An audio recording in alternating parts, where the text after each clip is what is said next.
Well, first to Darline and to the Graham family, all of you, I know you loved Lindsey and were proud of him, and he was proud of you, and I'm very, very sorry. It's good to see you all here among his friends and his colleagues, and I also, of course, have to issue my condolences to them. I know so many of you loved Lindsey like I did.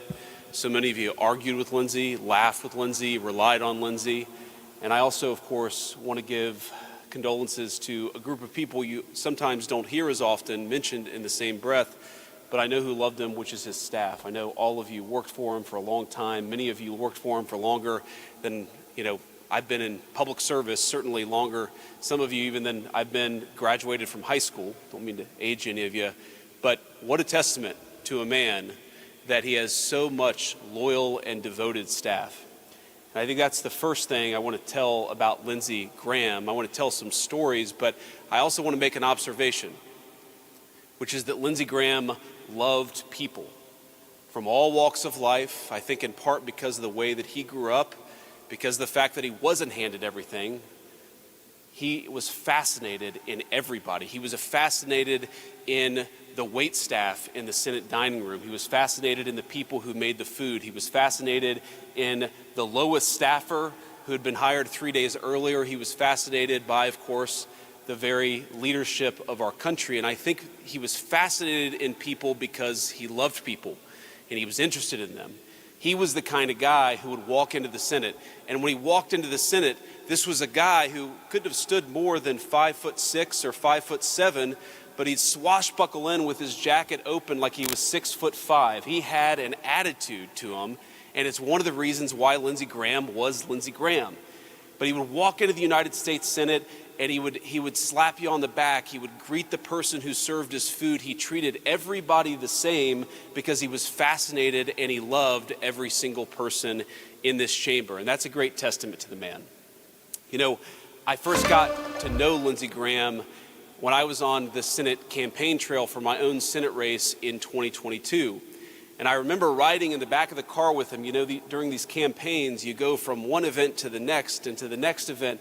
And I remember learning a lot from him. I had a lot of people who campaigned with me during that time, but I learned something from Lindsey Graham, the way that he interacted with people, the way that he was so interested in what was going on and what was moving people and what was motivating them and what they were interested in. That affection and love of people was obvious even on the campaign trail, but so too was Lindsey Graham's world-class sense of humor. And in one event in particular, we had just left one event, we were riding in the back of the car going to the next event.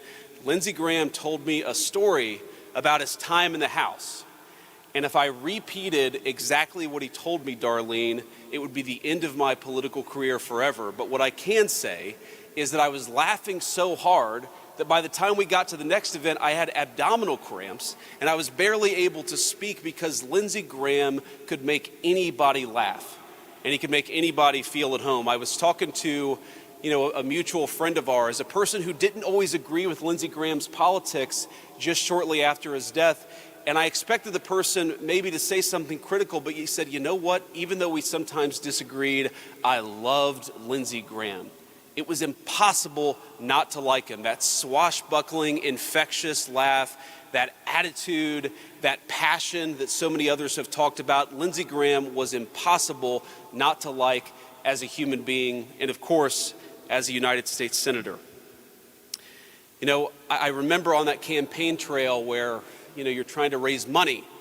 And one of the ways that you raise money is you send people to your campaign website. And I said, Lindsey, before one of these Fox hits on the campaign trail, I said, Lindsey, could you maybe mention the website, jdvance.com? And over a 4-minute interview, he must have mentioned jdvance.com close to a dozen times. The host would ask, how was the weather? And Lindsey would say, well, before I check the weather, I always go to jdvance.com. And in a 4 or 5 minute TV appearance, Lindsey Graham raised us over $100,000. And that campaign stop was a critical part of me getting elected to the United States Senate and, of course, going on this incredible journey. That was who Lindsey Graham was.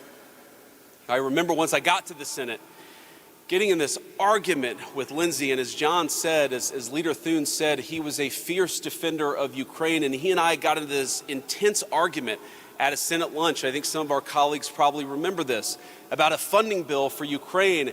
And I remember at the end of it going back to my staff, and I was at the time working on a rail legislation that I really, really cared about. And I remember going back to my staff and saying, well, that's probably the end of Lindsey's vote on the railway bill, because he is never going to support anything I support after the argument that he and I just had. And of course, I found out a couple of weeks later from another Senate colleague that the fiercest advocate of that bill behind the scenes was Senator Lindsey Graham. Now, Lindsey was who he was, and I knew that Lindsey couldn't even pretend to care about rail policy. It was something I really cared about, but it wasn't something Lindsey was particularly focused on. And so I went to Lindsey and I said, why are you helping me? Why are you helping this legislation? And I expected him to do what so many politicians would do. I expected him to lie and say, well, I really care about rail legislation. And he said, oh, I don't care about that at all. I said, well, why are you helping me? And he said, well, I don't care about it, but you do. And that was the kind of colleague he could be, a person you argued with and fought with in 1 minute, but behind the scenes, without collecting an ounce of credit, was working for you and working for the things that you cared about in the next. That was who Lindsey Graham was. You know, before I knew Lindsey, one of the most enduring parts of his legacy is I do believe that Justice Kavanaugh would not be on the Supreme Court were it not for his fierce advocacy during a critical moment. Remember that Senate confirmation hearing where Lindsey, and by the way, he got criticism from the Republican side of the aisle for this. He would always vote for qualified Democrat judicial nominations. He came to the judicial nomination process in a spirit of bipartisanship. Again, he was criticized sometimes from our side of the aisle for that, but what he saw happening to Kavanaugh was not a policy disagreement, it was character assassination. And Lindsey got as fiery and as passionate as I have ever seen a human being get during a judicial confirmation, and I believe that he saved that nomination. Now, that moment, of course, went viral, but Lindsey didn't do it for social media clicks. He did it to do something at the very highest part of the Senate, which was to persuade his colleagues. And persuade his colleagues he did. I remember there were a few people who were waffling at that moment, a few people who were unsure what they were going to do. Lindsey didn't just earn a lot of headlines, he actually persuaded people. And that maybe is how I will choose most to remember my friend Lindsey Graham. He saw that the Senate, at its very worst, could be a venue for character assassination. But because he loved people, he saw that the Senate at its very best could be a deliberative body geared towards persuading people. And that's what Lindsey Graham did in that case and in so many others. So I choose to remember Lindsey Graham as a man who could disagree with you without being disagreeable. I choose to remember Lindsey Graham as a person who could fight with you on one issue but fight for you on another issue. I remember Lindsey Graham as a man who loved people. And because he loved people, he was willing to reason with them, to respect them, and ultimately to persuade them. May God comfort all of those who loved Lindsey Graham, particularly his beautiful family. And may God rest the soul of Senator Lindsey Graham, a true American original.